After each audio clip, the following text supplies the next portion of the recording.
croire encore que va te belé le bako sarabino que non ba sala 37 ans opposition c'est faux opposition ba doit sala mo ezandi ba kabiliste muze ko banda 60 akotiza ba yeko bimana 97 po abenga na sala betater ba mort wana muto banda ko boma bango eza Kabila tu es un ennemi à Congo. Ils ont un régime naïe. Mais oui, ça peut se faire dans un régime naïe parce que Kabila, tout le monde voulait faire du mal, tout le monde voulait tout ça la mabe, Moutoua Koufa na marche, Moutoua Zoka na marche, tout là tu sais un moment na Joseph Kabila.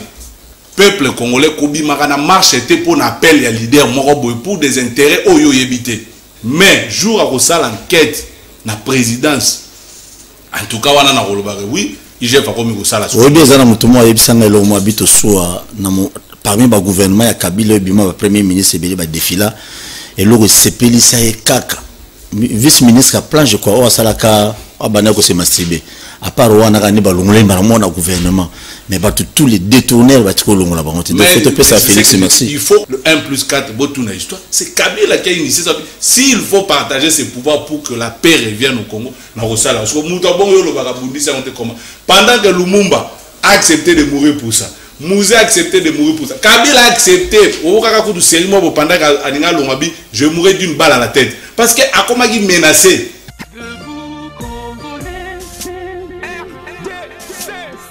Bonjour et bienvenue à ce grand magazine Libre Opinion.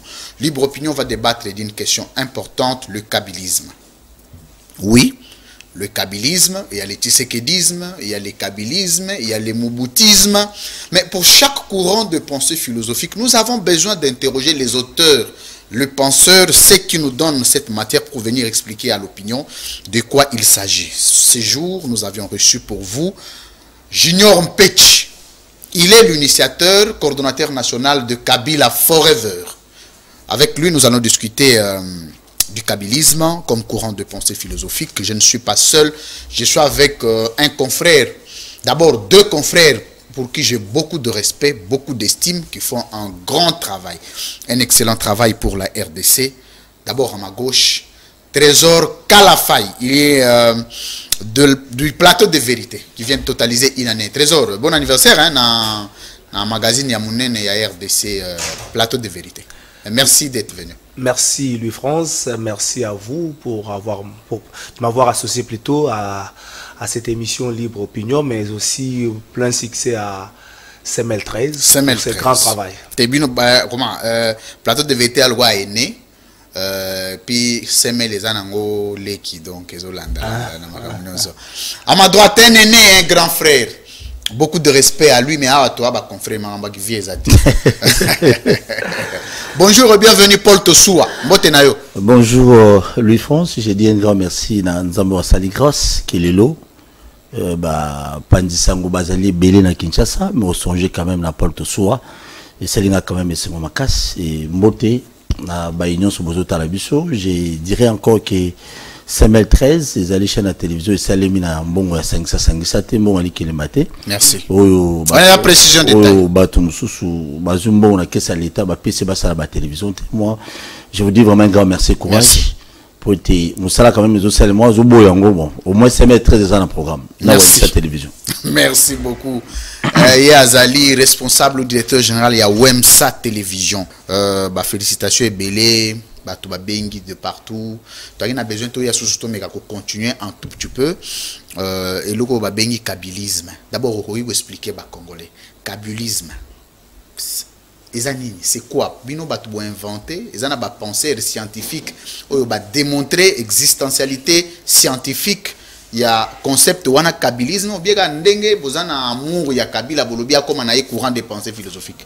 Le kabylisme on n'a pas inventé ça, on a été mutu na inventé yango mais seulement naza na okoloba mutu aliboso disciple de Joseph Kabila si je peux dire ainsi oyo a initié le tout premier séminaire sur le kabylisme. Alors le kabylisme d'abord pour bazolanda ba comprendre origine dans le kabylisme uti wapi. Le kabylisme n'est rien d'autre que le néo-lumumbisme. Néo-lumumbisme. Oui. C'est-à-dire que le kabylisme est la suite logique. Il y a combat, il y a Lumumba. Parce que Ebani na musée. Laurent Désiré Kabila, Azalaki compagnon. Il y a Lumumba. Azalaki na parti à Patrice Emery Lumumba. Lorsque Lumumba va bomber par impérialiste, n'est-ce pas? Mouzé a déclaré en disant je serai le second Lumumba. Donc à s'approprier le combat à Lumumba et à continuer. Mais maintenant, s'il faut résumer le kabylisme c'est la défense, de défendre l'unité du pays, défendre l'intégrité territoriale et défendre la dignité du Congolais. 3 mots ils ont résumé kabylisme. Ce qui moutou, ou a ni bengi kabylisme, tout moutou a yeba kita yeba ke combat na biso ba kabylisme ezali défendre l'unité du pays, kobunde l'intégrité, c'est-à-dire même un centimètre ya mabele ya mboka na biso ekoki ko kendete. Yango bomona ki Joseph Kabila pendant kazalaki na pouvoir, balkanisation mundele ba ennemi ya Congo ba bandai ko lukitika la ko salema te. Kabila au pouvoir atikala ko lobate ke izuni ya or ekoma na Rwanda et pas ba étranger. Joseph Kabila s'est battu, n'est-ce pas, pour que l'unité est salima. Raison pour laquelle, au nom de l'unité, Andima Rossala 1+4.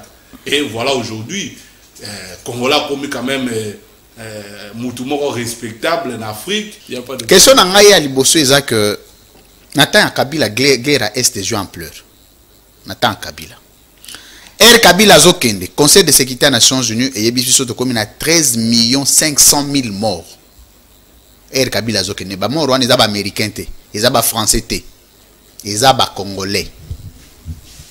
Quand na compte nationalisme wana, mba liboso oyoka ba contrat oyo Rwanda na RDC ba signa lelo Tshisekedi azana bazana ko déplorer yango mususu bazoyoka batende nini ko appliquer yango. Na tango ya Kabila oyo zolo ba nationaliste wana. Mbala liboso oyoka mboka oyo ezana ba matière première bozali na usine ya ba transformation te, mais ba usine à transformation ba sali libanda mais bazo yi ba matière première ba ome mana ba saki butu et que de Rwanda, Uganda, Tanzanie na tango Kabila nationaliste na tango Kabila omoni lelo tokoki koloba makambu ya ndeko na biso akufaki nani Rossi Mukendi te nationaliste kapangala tokoki koloba te nationaliste Église catholique kutoko tuni mambo nationalisme ya Kabila parce que basango bakufa. Tant ozolo makambo nationalisme ya Kabila ozolo bango na ndenga abutu to na ndenga moi. Conteste au Joseph Kabila a joué la pouvoir na mboka oyo. Ceux qui Congolais vendent, c'est comme ça tout ça la musala wana ya komeka ko enseigner pour que les gens va comprendre vraiment combat ya Kabila oni na salaki. Ozu ezuelina ya pouvoir. Joseph Kabila continue na mboka oyo. Aza je peux dire le seul président où il a eu pouvoir vraiment à coûter l'autre côté de la boca. C'est-à-dire qu'il y a un papa. Bon, le musée a ouvert l'immunité, et pas ennemi, il y a un boca. Alors Kabila trouve presque pays exaté de Ronangaï. Pour le bateau, il vraiment conscient avant de mon mobile, on a coûté l'autre côté, à Bandi Moussala, Bandi Moussala. Oui, mais le loyo, on a pris exemple, Nemozawa, Baobakoya, Bazoya, Kota, na Semelo, moi, je suis félicité. Mais pas si Yondo Yebi pour l'euro et commander. Ça veut dire quoi? Joseph Kabila arrive au pouvoir. Il trouve presque rien. Mbok avec budget à 300 millions de dollars. Donc ils ont représenté l'euro. La société, il y a Okufa. Banzela, Ezate. Mbok Etambolagana Moubeko Likondi, Ezate. Kabila a commencé à reconstruire le pays. Malembe. Bande Konaye. Tiozolo Baba mort wana. Mais Bazal Lelo Babete la Rabama Boko, ce sont des Congolais, Bazal rebelles. Bemba était de l'autre côté, RCD Goma de l'autre côté. Nous autres, biso to kolna ba kole, to yebi, to ana ba sekel ya bande ko na biso, o ba bande ko boma biso. Ba rebelle on ba zeka ba congolais.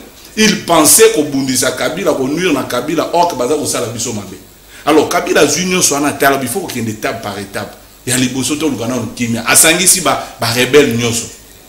Kabila soka le muto ko loba neti ba tu ya lelo. Mais c'est grave. 13 millions de morts. Oui, je sais. Avancé. Alors, ba mort wana. Muto abandai ko boma bango eza Kabila, to eza ba ennemi ya Congo. Eza ina régime na ye. Mais oui, ça peut se faire dans le régime na yo parce que Kabila, tout le monde voulait faire du mal, tout le monde voulait to sala mabe, muto kufa na marche, muto zoka na marche, to la tisango mwana oyo Joseph Kabila. Donc ce n'est pas Joseph Kabila qui tuait. Ça veut dire quoi? Les morts, oui, Ezali. Mais qui faisait que Batouana Bakoufa? Est-ce que Kabila est venu combattre? Kabila a bundisa. Azabo Telemela. Joseph Kabila vous dit que non, Toza na guerre, mais ils sont terroristes.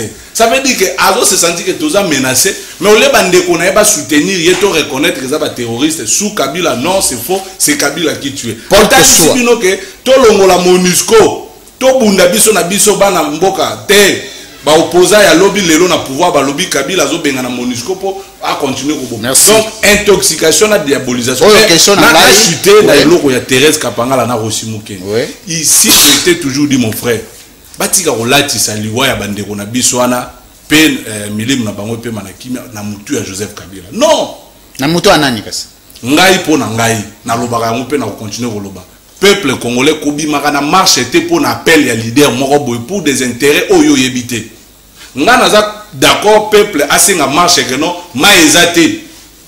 Au moins appel te leader moko politique a bengisa binoté parce que tant bazo bengisa batu na ba marche wana ndeko na ngai c'est pour les calculs.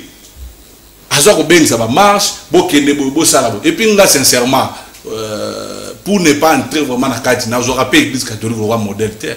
Merci. Voilà. Paul Tosoua, Wemsa TV. Mutuna bosso retourna jino petit boy. Ndeko. Bien sûr aujourd'hui, tous condamnés qui n'ont état de droit les lois en ngoneti mwanze momo boy, mais on a vu na moment ya Kabila. Ba vie na bino belé ya o ba bon surtout le bien PPD c'est trop dur trop il y a FCC to ya majorité présidentielle à l'époque comment ba détourner ba yiba ba interpeller bangoté.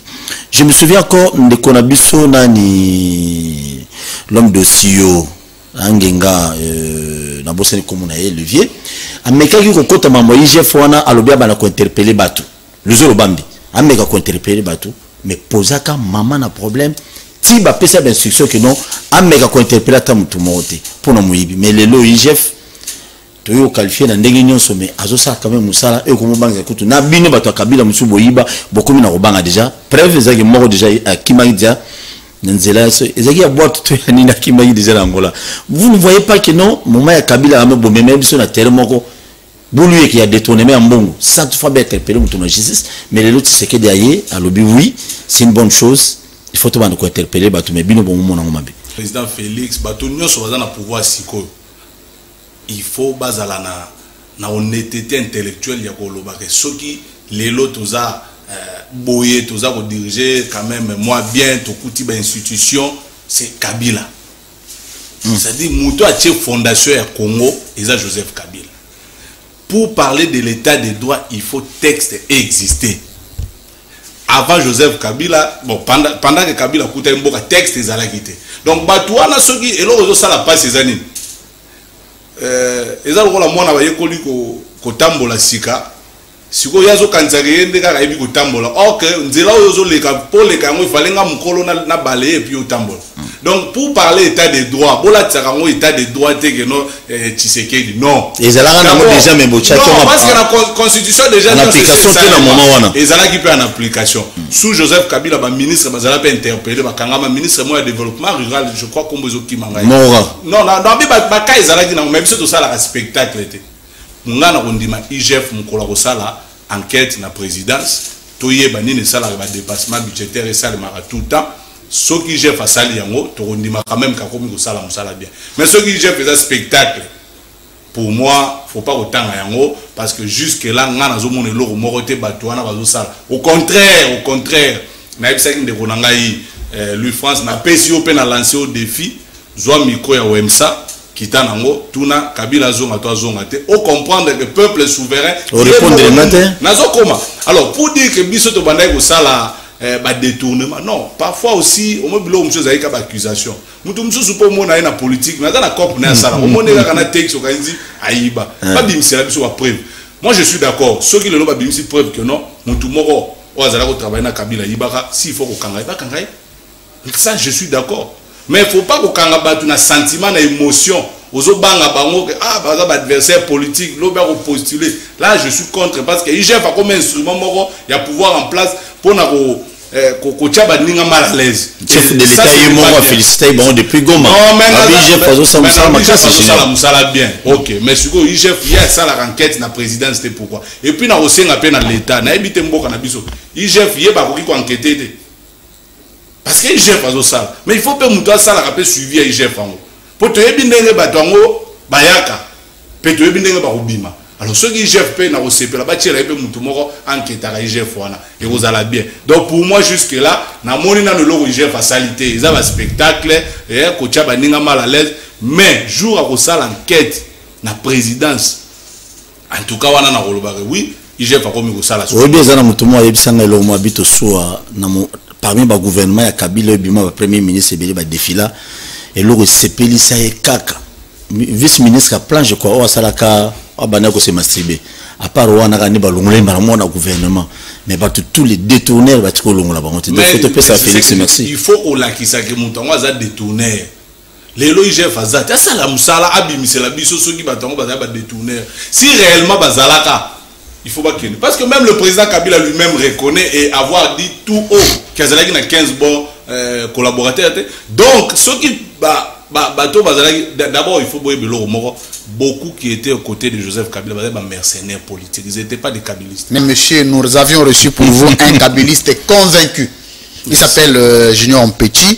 Il est convaincu parce que après le départ de Kabila du pouvoir, il est resté kabiliste.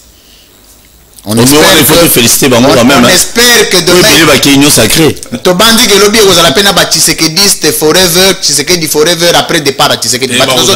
Trésor Kalafay. Il est de plateau de vérité, une émission très suivie à Kinshasa. Junior P sur lobby kabilisme ezali néo-lumumbiste.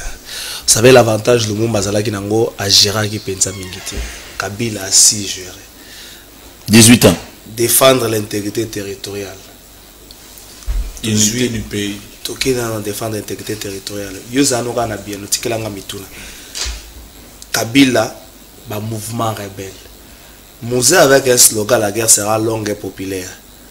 Tout le monde a compris que Mouzé avait la même idéologie que Lumumba. Par contre, Joseph Kabila n'a entré, n'a sorti dans le France à Martin, il y a 13 millions de morts. On ne sent pas quelque part où Joseph Kabila a battu l'intégrité territoriale.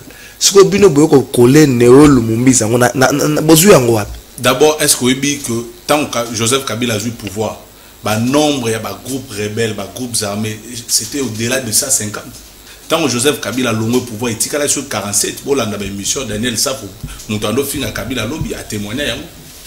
Comment Mouto a boundé l'intégrité en Bokate a coûté 150 groupes armés et quand il quitte, il y a 40. Il fallait que Oyaza Siko ne pas continuer de là pour Basila. Joseph Kabila a boundé ça M23 Petolonga sans état de siège. En fait, le problème ici est Zanine. Bon, moi je comprends parce que dans la dimension Moussous, Moutounion soit appelé, Azala a toujours combattu. Joseph Kabila Aza naé le rôle congolais n'a sauté. Aza la mission en Mboka Oyo et c'est comme ça bah esprit oh ne se bundisaka développement en Mboka Oyo bah banda ko talela mais Dieu merci toujours vaincre le qu'on a malembe et puis on a réussi là. Donc Joseph Kabila a bundisa yango a continuer combat à Lumumba a continuer combat à Mouzé puis Joseph Kabila ko kende biso to continuer combat wana pour nous to défendre toujours intégrité. Jour moko oyoka que non Kabila a cédé 2 cm à Congo et continue à Ouganda to na Rwanda et tika ko salema te Joseph Kabila au pouvoir Kagame ye moko azolo ba relation ezalaki malamu te pourquoi ezalaka malamu te parce que Kabila pour lui c'est le Congo et c'est ça même FCC c'est le Congo d'abord nous c'est le Congo ou rien c'est ça bitumba na biso mais ba ennemi baza ko bundisa bien sûr mais Joseph Kabila n'a pas cédé na biloko na révélé le mort est-ce que boyebi que Kabila n'est vivant, c'est grâce à Dieu. Parce que Vinae a checké en danger lorsqu'il vient modifier le code minier. Écoutez que Vinae, si Azal est vivant, c'est grâce à Dieu. Vous se renseigner l'histoire. Pendant le moment où lui, il fait le 1+4, peut-être comment échapper. Ils ont dit à Kabila, diriger Katanga à Kinshasa. Équateur, Bembazo, Zwana, Goma, Est, Kuna, c'est le RCD, tout. Kabila dit jamais. Ce que vous coûtez, le 1+4, c'est Kabila qui a initié ça. S'il faut partager ses pouvoirs pour que la paix revienne au Congo,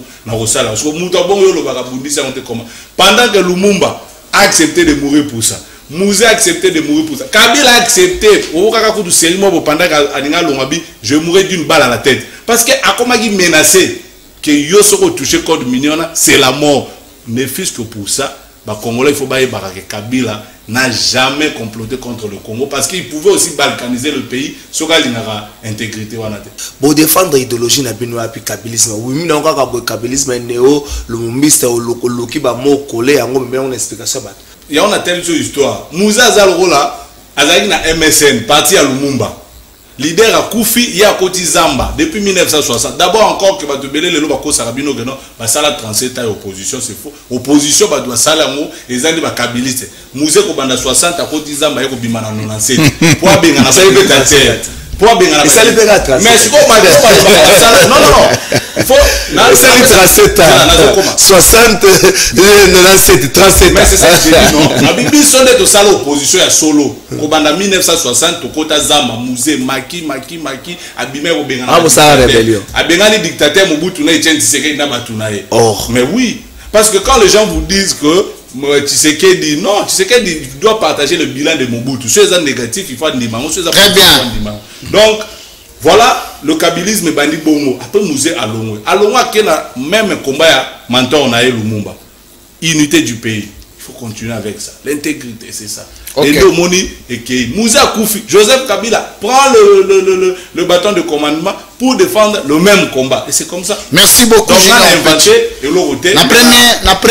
La première ronde, d'abord, on a deux questions Bissomisato. Ok, merci. Oui, au bêta, est-ce que na deuxième round, troisième round, après tu as na tic-tac, émission Sili. Ok, pas de problème. Tu as na deuxième round. Tu as deux questions na moto. On a deux questions na ngai. Question à Liboso. Parce que tout ça d'abord il y a justifier concept en existentialité scientifique même il y a concept nabino kabilisme au PC au PC bisoto au PC biete au PC biete au PC libatu bana bandako mais là est-ce que tu zappé to kokipe ko lobali tshisekedisme comme un courant de pensée philosophique au zappé d'accord ou il zappé bien bat ba adhérer. Bon, il faut interroger maintenant l'histoire. Ils sont interrogés you. Ils sont interrogés l'histoire. On va interroger quand l'histoire n'a pas été lisao. Ouais. Parce que l'idée pèse à koko ya MPR. Parce que tout n'a pas congolais. Non, génial. La koko to moi. Moi na to koko. Oh, no MPR les ala la koko. Yo poza na koko na sens. Ça veut dire aza moana voilà. Moana. Koko de. Ndeko génial, n'a pas de la question. Pour apparemment question on est bien saisi. Té n'a pas de la. Alobi boy. Ouais. Aiki mabiloko. Kabilisme. Au Pessi ba éloge comme courant. Et puis aussi ba congolais ba soutenir yango. On appelle na baloli question. Tshisekedisme comme courant de pensée. Tokoki pe kondimango au regard ya oyo yozo mon. Bon, ngai en tout cas nayebi ce qui Tshisekedisme et la courant de pensée zo bundela nini il faut ndeko junior yoka ndeko na sina comprendre. Na est-ce que tokoki ko adhérer na oyo nyoso yo yebi oyo ba mabe oyo ba malamu. Est-ce que na oyo yozo mona que Tshisekedisme contrairement kabilisme to benga on kalisme pourquoi parce que est géré. Vous comprenez? C'était un régime et c'est fondé sur ba principe nabino et c'est fondé sur la motivation nabino pour créer une institution, pour créer un animateur à l'institution, pour créer un acteur, pour s'opposer pour tout nabaré un ministre un secrétaire permanent peut perdre à s'opposer à un arrêt ministre de l'intérieur et ça la carte kabilisme. En fait kabilisme comme courant de pensée au présenté biso au lobby to bako kota hein ça bien. On appelle na baloleli aux questions. Tshisekedisme, ils ont une institution et créer une institution et créer un animateur. Les lots ils ont un communicateur nango, ils ont une autorité morale nango. Est-ce que les Congolais occupé ko adhérer na courant de pensée philosophique ou wana oyo yozo mon en face na yo? Mais est-ce que ça d'abord idéologie na bango ezali? Oyo yebi. Nana yebi. So bengi bango tuni pe question ba kokate. Idéologie ezali comment yo tina na lobelo ko na idéologie na bango te mon frère. Je peux comprendre que tu vas adhérer na Palou. Ouais, ça c'est terrible. Non, mais parce que Palou n'a vu quand même que biso na Palou toza yana. Ouais, biso na école biso tout ba. Na retour na deuxième question hein. On dit que ça on légui makati. Le biba contre le Palou. Dans l'idéologie na bango te moi na. Non non, ils ont pas idéologie te. On dit un courant de pensée. Pas ça la raté. On dit nazo ko ya ba tumsu bandi magazine. Est-ce que tant bazo sala Lumumbisme yo zalaka? Aux a raté. Mais lelo olobi kabilisme ezali suite ya lumumbisme. Donc kolobate que tshisekedisme est alioté parce que ezali na kati ya sosa na yo. Voilà, oza kuna te. Sona kena sens wana lokola bazabana MPR, alors je déconseille le gens ba kendete. Donc moya okota tshisekedisme ezate ya courant de penser à mabe. Bazabana MPR. Bon, on a reposé la deuxième question. C'est intéressant. Alors, deuxième question, on a reposé. Lelo, parce que deuxième volet, tozo kende, tozo comparer deux courants. Courant liboso géré biso 18 ans et kei. Courant mi balé au troisième année ou deuxième année nandambu, tshisekedisme face à kabilisme. Lelo oyo soki ba congolais batali, Kabila, batali na oyo nyonso asali. Batali oyo pe Tshisekedi azana gosala pe ya gosala parce que mandat na facilité. Olobi est-ce que Congo ezana besoin ya ba courant de pensée? Kabilisme, Tshisekedisme, Kuzikesisme, Pétisme, nyonso ya bato bazana plateau ou ezana eloko mususu oyo yo koki ko proposer parce que oze élite. Olobi au-delà ya ba courant oyo ezo ya Mobutisme ya bato ba s'opposer. Muséisme ya ba s'opposer. Kabilisme ya esali eloko te. Tshisekedisme pe ezo sali eloko te. Mais tokoki pe kozala na marge de manœuvre ya eloko mususu oyo ko sunga mboka koleka ba courant de pensée philosophique wana. Et kozala ni avec toute honnêteté. Et ça n'engage que moi. Et puis na ebi ko kokisa maonga na webisa. Surtout lingi Congo ezala bien. Il faut pas rester bazala derrière le kabilisme. C'est-à-dire ba courant mususu bo tchango mpanzi. Soki mutu andiminga te botala ndenge mboka ezala gérer bokokanisa ngai. Des questions dans les Ah, Junior Petit, au bête bilo mabe. Posez qui ma question. C'est ma question de bilo kimi. Mutu no répondre ngate. Vraiment même ngai mo. Ba tu ba adhérer tout au répondre pété. Tu n'as pas adhérer pour bazaba na MPR. OK, mutu na MPR ça veut dire dictature boyebi ndenge MPR ezala. Ngana yebi tu mutu yebi. Mutu na liboso. Eloni Kabila sala qui était pour nos Congolais à Malam, où il fallait ça là. Oui, c'est belé parce que Moussa Lessi l'a quitté. Par respect à parole donnée, il y a un troisième mandat, tous allons obligés à respecter la constitution, sinon, les Congolais vont abandonner le métro, il fallait ça les bas. Il a vu sur la photo le couteau. Au moins, il y a une photo, tout le monde il fallait. Toké, c'est bomi. N'a pas perdu sous ce ligne Zalakaka. Hein, ou ailleurs, on continuer, parce que c'est comme ça. Mais awa soko yo le bité na kolanda nzela ya muninga te. Tala neti le en face à parler du peuple. Au moni nini o bazo tonga wana. Eza bilemo na biso et aussi là et puis président oaza siko wa ko inaugurer. Donc bilo reza na ngo il fallait vraiment aussi ça. Et pas na kuna na Sankuru. J'aurais aimé na mona banzela pene ko taper makadam. La vision en ezali. Et c'est comme ça même tozo bunda poto zonga parce que nous on doit terminer notre chantier parce que Congo est dans le chantier de construction ici là. Très bien. Moutouna nanga mibale. Ba réponse au PC ba to ba jeja onandako. Moutouna mibale. Ce qui peuple congolais lelo ba décider ba lobi na 2023. Je ne dis pas que non Kabila a postulé. Kabila a postulé hier na président Félix Tshisekedi. D'après yo, okopesa nani chance à kobi ma président Moko Lisusu. Réponse est simple. Joseph Kabila beta papa Félix Tshisekedi tient Tshisekedi KO. Abeta Jean-Pierre Bemba KO. Siko. Le choix est clair. Kabila candidat dans ce pays, il n'y a pas un acteur politique pour gagner. Joseph Kabila. Pardon? Joseph Kabila candidat politicien pour gagner. C'est le seul politicien peuple landarae sans qu'il y ait le bon la poche. Sans qu'il y ait annoncé. Merci. Deux questions à Paul Tossou ici. Trésor Kalafay.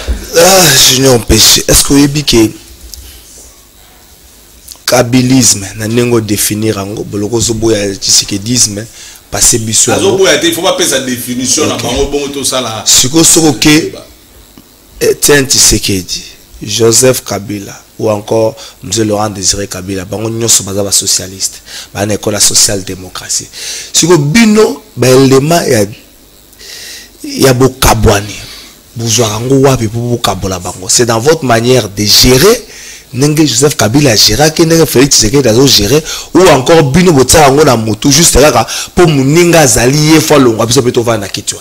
D'abord, biso kutu tozo pesa leçon à démocratie parce qu'avant leçon d'opposition plutôt. Avant un opposant, il Motumbi Pune. Opposant, il y a des autres. Mais vous avez en face de vous des opposants intelligents. L'opposition intelligente. Oh, monsieur de Sala. Nazana Tina Rosala, le Yengete. Mais nous avons préparé pour comprendre le kabylisme. Toujours c'est préparé. Peut-être que vous avez mais monsieur de Belon toujours ça. Donc, différents César dans le simple. Nous avons tout ce qui bolandeli kokufa ya Lumumba. Il y a des Congolais oyo bazalaka o basinya ba signature ba seda pe ba Lumumba kwa kufa. Ces gens-là bazalaka na MPR.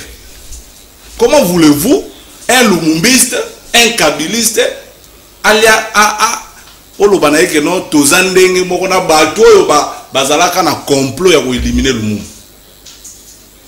Lumumba kwa kufa Belge salaka opération yimoko. N'est-ce pas? Oui, tous d'accord qu'il y a des Congolais. Et ces Congolais-là, au lieu que nous avons tous à la non, tous à la social-démocratie, mais il y a aussi des choses, des valeurs au Kabola. Vous prenez Joseph Kabila, transhumance. Kabila est constant. Kabila n'a pas connu d'autres partis politiques. Kabila n'a pas connu d'autres courants. Atikali na logique wana. Donc en réalité, tout bien en kabylisme, pour musée, tant à pouvoir, et là, kabylisme, parce qu'il y avait un président qui s'appelait Kabila. Mais sinon, je vous ai dit ici, c'est le néo-lumumbisme. Pour nous, c'est l'unité, l'intégrité, la dignité du Congolais. Et pour ça, ma valeur, on a autant la pas Lumumba. Aujourd'hui, ma valeur, on a au moins la pas musée.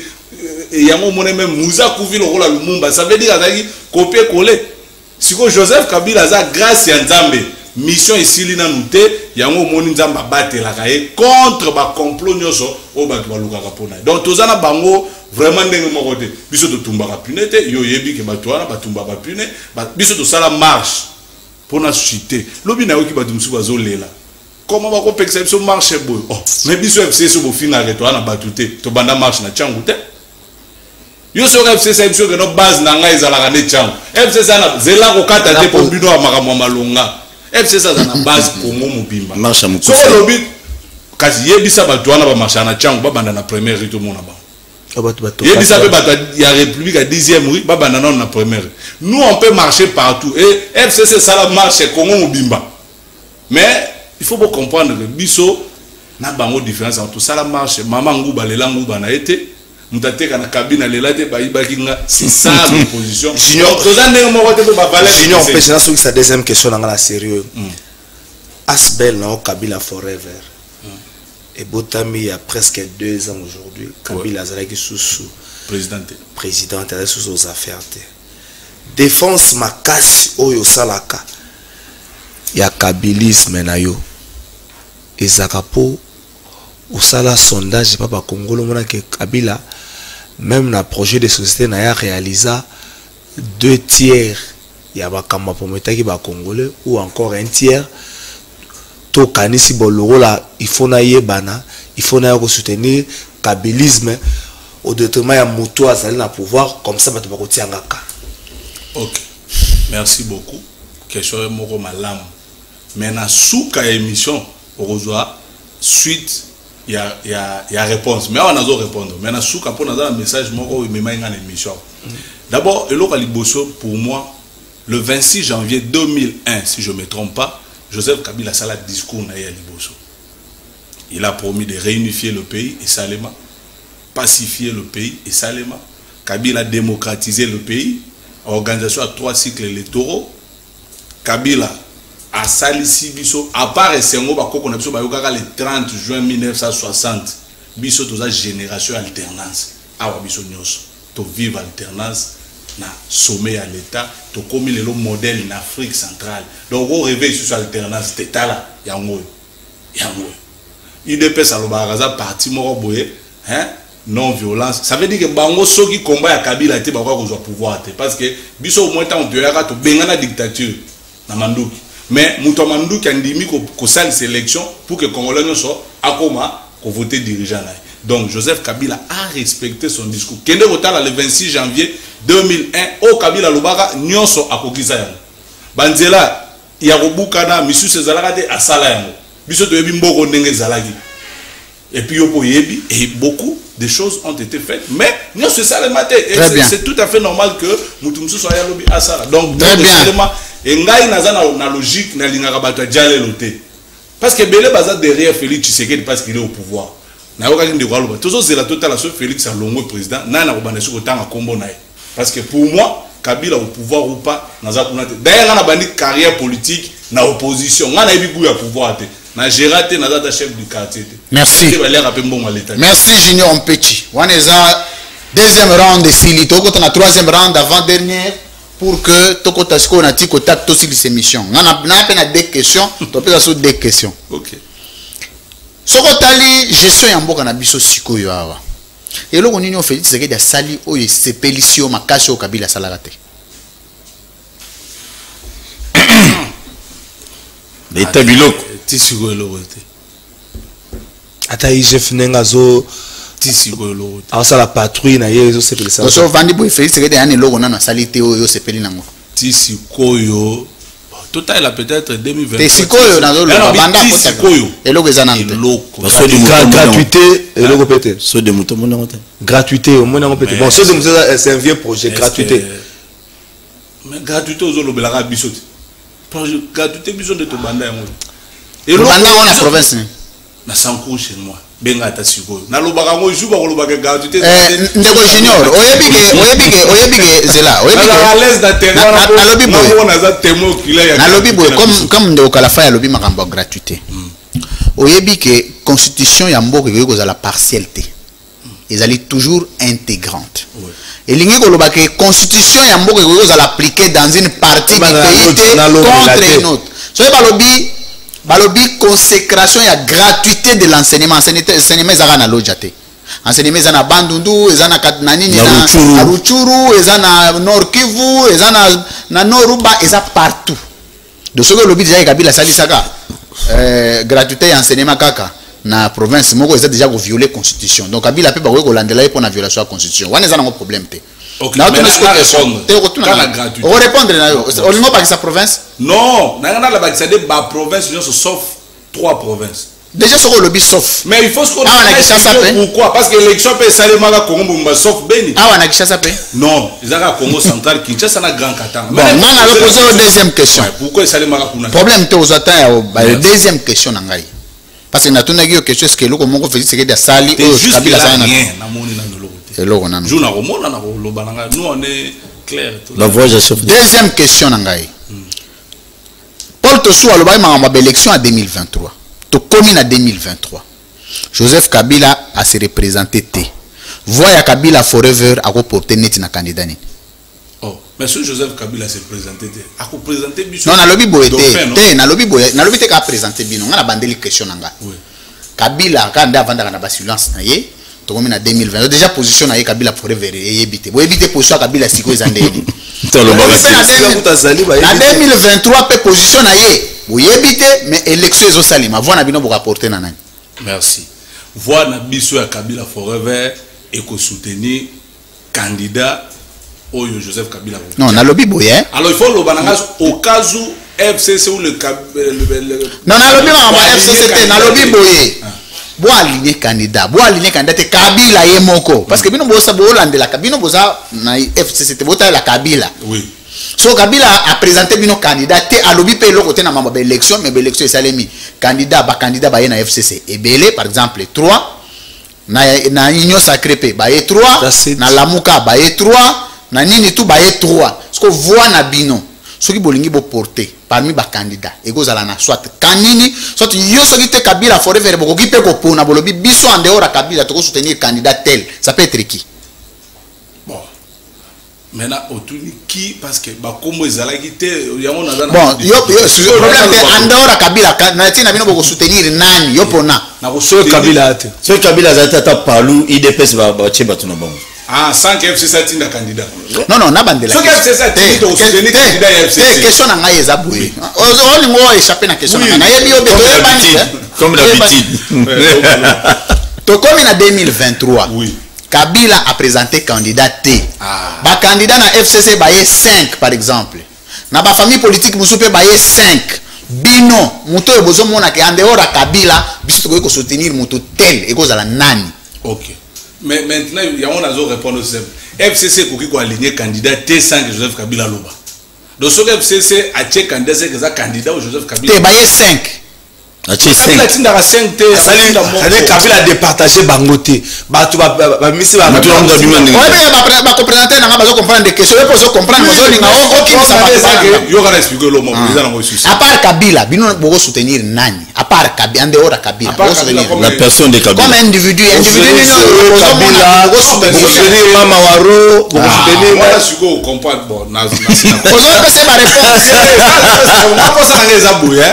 Biso kuna eza Kabila mtako décider que candidat eza mutu tel. Ce ka zate Joseph Kabila on n'a pas un candidat à la présidentielle. Biso to vandigné. Mais vous avez droit à voter non? Na voter ba député. Bon il faut na voter ka mutu profil. Na présidence vous voter té. Donc ba limisa parce qu'il y a moi sous question mo ga mukie. Oui problème de ménage. Muto yo a fédérer leadership à FCC Siko en dehors à Kabila et bozana. Est Nemi Moulania. Il faut baisser la PPRD les deux hein. Nalobi FCC dans l'ensemble. Le grand format S Nemi Moulania. Tali boye mutu moko ya go fédérer leadership ya FCC en dehors à Joseph Kabila. Pour prendre en compte à forever. Kabila forever. Mochi Banda. Papa tika ya réfléchir. C'est la zone to ba copter, ba copter. Tika ya réfléchir. Azala kinakati beta biloko. Il faut que tika ya réfléchir. Ouais, bon moi ya na compte à Tikotak mais na aider yo ya déjà avant. OK. Équation. Ah là là là, politique. Faut na tala ba bien. Na hebi pe ba vie belé pe. Ah, yo lo baga que réponse papa. Bazate. Leadership à Kabila. Bandela no moi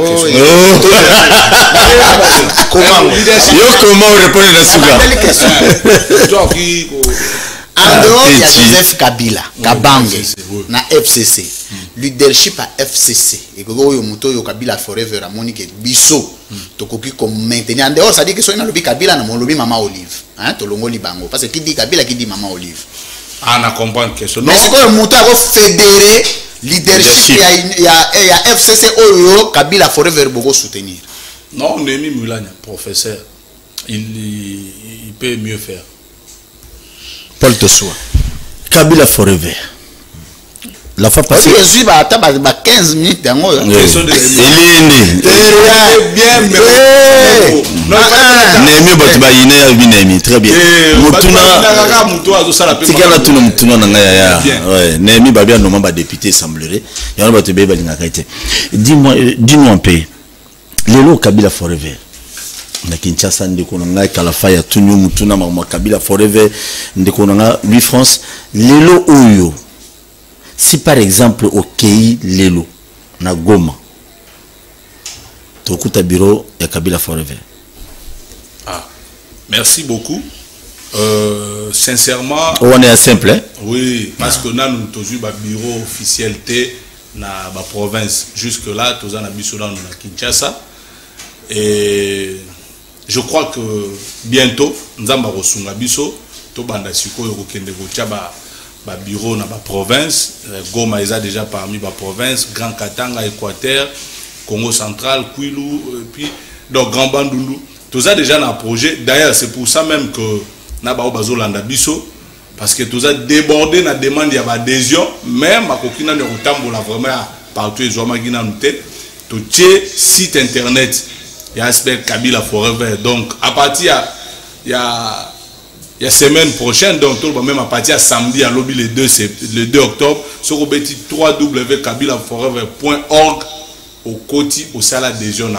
Donc comme ça, tu vas adhérer. Je crois que même la parti politique est belé sans polémique, il faut toujours appeler na innovation et ça va permettre na batu et objectif pesanini non seulement tu vas adhérer mais les moyens que ça là que toi y vrai kabiliste parce que mon mutaza va adhérer na conscience na téléphone to na machine sans pression sans l'oroni yemora koti na internet adhérer tu répertorier si que non d'ici là en tout cas tous en a autant de kabilistes oyo baza fidèle mais ba bureau na le joamité ne baza ba ta goma ba kotala Rapidement, deuxième question. Deuxième question, ceux qui battent le beaucoup.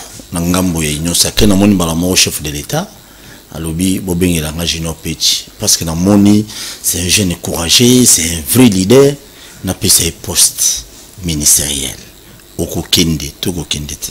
Non mais babenga kanga déjà babenga kanga te suko ngala tumi yo la première mission babengi yo neto tout kaka ndenge na boya kande pe na continuer ko boya c'est clair ceux qui n'anga na travailler na ngambo wana nanga na zwa kaka moi maele na ngayo na sali fati forever nanga na sala ngo bien jale le rôle batunios moi je suis dans les valeurs na ko katsa kuna pona lobela nini ba baza kuna je pense que ba sala na ba servir mboka ngai batika ngana sima Joseph Kabila na besoin poste te na besoin poste te même Kabundu pena bingo moko même ceux qui président Kabila tozongi na pouvoir soka tourner à vie nanga poste on a la ligne na sala na mboka o na ko yibisika na za la conseiller na ye na soufflaka na litoi na mo kondi na moni boy et sili makam na bino ba ministère moi je suis pas là-bas donc bato zolo bana na ceux qui ba bengaka déjà pe na ko kendaka te parce que voilà merci na boy ko tezoka la faille jeunesse na ngai na gestion moko na mona que mystique na fati beton. Junior Péché lui France atuna kiyo eloko nini omoni ya malamu na 2 ans et demi au Félix Tshisekedi asali na bokonza mboko lobaki omoni ya malamu tengana atuna yo eloko nini omoni ya mabe oyo omoni ke note tango ya Kabila azali kosala boye boye ya malamu mais depuis l'actuel chef de l'État ye eloko to moni etenga meza ya mabe motuna pasi ngaza mourir ya mapa abanda oli pananga kanga journée na 200 so na sombi moko c'est bon lelo pona lia mapa na il faut 4 souffrance pas ces ils ont multiplié maïzate couragezate en fait biso to ba ke batuna biso a 10e ri ba ta progrès social puis ba la kaka ngo ke so to zu pouvoir bonyata masango bon ti lelo masango ngo nyata makate pasi ndeza ko bakisama donc voilà et tout ça ko reculer baza kozomisa mboka na libulu o to bundelaki tala omoni régime tango kolonga etika biso na banyongo. Il faut encore souligner que Joseph Kabila a payé 14 milliards oyo Etienne Tshisekedi na Mobutu batika parce que ba gérer mboka ensemble pendant les 32 ans. Nous on a payé ça. Régime rotika la biso sous banyongo. On reviendra encore pour to bongisa président na musala na biso bo bebisi to bongisi. To la ka bango ba transport ba tumbaka ba ba te que transport za l'état ya sifa na Laurenté ba bana ko tumba yango. Donc nous on est là pour na to ça la mboka mais les gens ne comprenaient pas le lo ba ko misko ko comprendre. Donc bref jusque là pas si nde mabe na zo mona mingi pas si et puis intolérance. Comment expliquer bino ba to banda ko finga Kabila boye Kabila Rwandais encore que Tilelo bato ngo batika la kisanga village à Joseph Kabila na Rwanda te mais ba finga ye na ba monyoso mais bango bazui pouvoir balingi ba kata journaliste alobate balingi ba kata muto azala na pensée moko contradictoire na oya bango te okomi ennemi non politique eza combat ya ba idée tozala ka binemi te merci tu comprends donc bango bazong simboka na sima dictature eza oya Junior Péché bato belé ba pusana na FCC bapusana pembeni ya Kabila basuka na conseiller moko agiraka ye nani aziraka lobi kuti na mbe mutu moko azalaki na Kabila makati sa yene na ngambo ya Tshisekedi pourquoi lobi bazotikela ye espace te akuta na Kabila awa yuba au kabilisme lo Kabila forever au site internet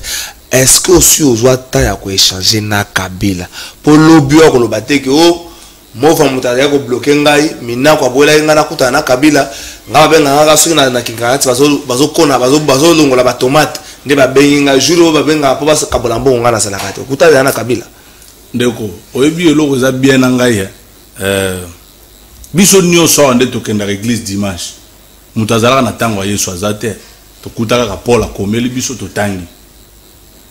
Je n'ai pas besoin seulement de voir Joseph Kabila pour créer une asbel. Bilembo. Moi je suis avec Kabila en esprit. Bilembo naeza. Je suis fier parce que oh Kabila nda sala que dans voter. Nga no sala vote liboso nga na papa abotingai. Ozo ko B52 Etienne Tshisekedi wa Mulumba vote na libre liboso na vie na sous Joseph Kabila. Voilà ça ce qui m'intéresse. Moi, je défends l'idéologie. Je ne suis pas lié. Le combat de Kabila Forever, ce n'est pas la personne physique. Merci. Voilà. Et là, bien, tu es un jeune qui parle bien, tu réfléchis, et là, on est au linga. Et là, il y a bien, tu es capable de l'écouter dans la pandisango. Au PCP mécanisio ya yo. Genre, à la jeune, tu es au linga. Tu connais ce qu'on a Tikotak. Tikotak est la rubrique, mon boy. Ce qu'on a 8 questions, pour ça l'analyse, tu peux répondre. Naebi, le Congo, c'est la mystique, mais tu es pour remémorer. Et bande voilà, personne qui barozala na question moko ya Tikotak, ba beti ozongisi. Na na pesio yanga ba on be ba opesa parce que rubrique est exclusivité CML. Mais na senga o rotikelanga et zoata 30 secondes tena loba mot de la fin pour le message on a là. Problème. Merci. Mot de la fin on loba na eza droit na yo. Junior Petit face à la caméra. Ce qui est en 2023, Joseph Kabila derrière Félix Tshisekedi pour le soutien à la candidature. Forever, Kabila Forever au soutenir Joseph Tshisekedi? Oui. Très bien. Deuxième question. Est-ce que vrai, il faut à Soloto et à Lukuta, des jumeaux à Kabila na Jeannette Babotaman espace il y a un mois, Mogo na Manono, Mogo na Manono, Mogo na Ewabora. Na aucune question ou bien te bandel. Na lobi boye. Jeannette Kabila Abotamana Manono, Joseph Kabila na Ewabora na espace il y a un mois. Vrai ou faux? Bazaba jumeau. Na lobi boye.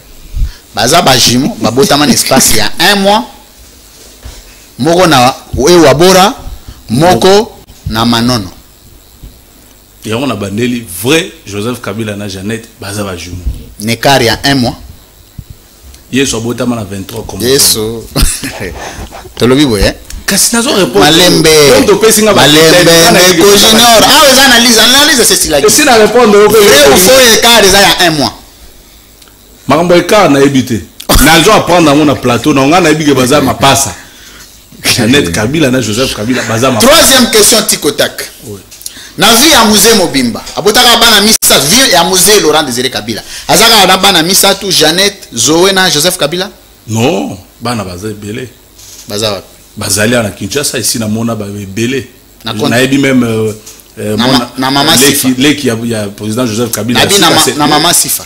Kasi yo tout ninga baza belé. Nga na ebi ba détail tout parce que ah ouais il faut na za sincère vie privée ya président. La vie privée président na vie privée. Président na le président de la République. Très bien. Alors c'est ça que j'ai dit si na mona bande ko na mususu. Oya lukuta ba bande ko lekana na ba mission ya lukuta wana te. Oya solo mwana na bangwa suka na asile sa classe c'est une jeune fille. Na yebi na mona e vraiment beau. Na ya na bangwa liboso na mona. Abotana liboma maman Sifa to ya maman. Wana na koyeba te.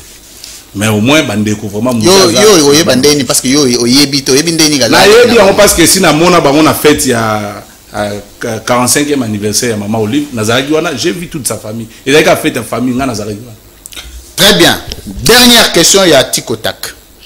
Les très mauvais souvenirs ya Kabila Forever structure na bino na Joseph Kabila to famille politique na yezani. Très mauvais souvenir dans sens ne bandela bien pour kanzana kimi bandela il faut expliciter moi question pour na répondre au na bosso alobi boye mauvais souvenir oyo lingomba na yo ko kamba Kabila Forever ko garder na Joseph Kabila na famille politique na ye ezane. Non, envers Joseph Kabila na famille politique na ye. Des mauvais souvenirs ezate. Mauvais souvenirs ezate. Très bien. Paul Tossoa, question moko ya Tikotak. Question moko ya Tikotak. One explication entre président Félix Tshisekedi, le président actuel, na Joseph Kabila Kabange, Ouazali autorité morale naïe. Entre les deux, na nazali polygame.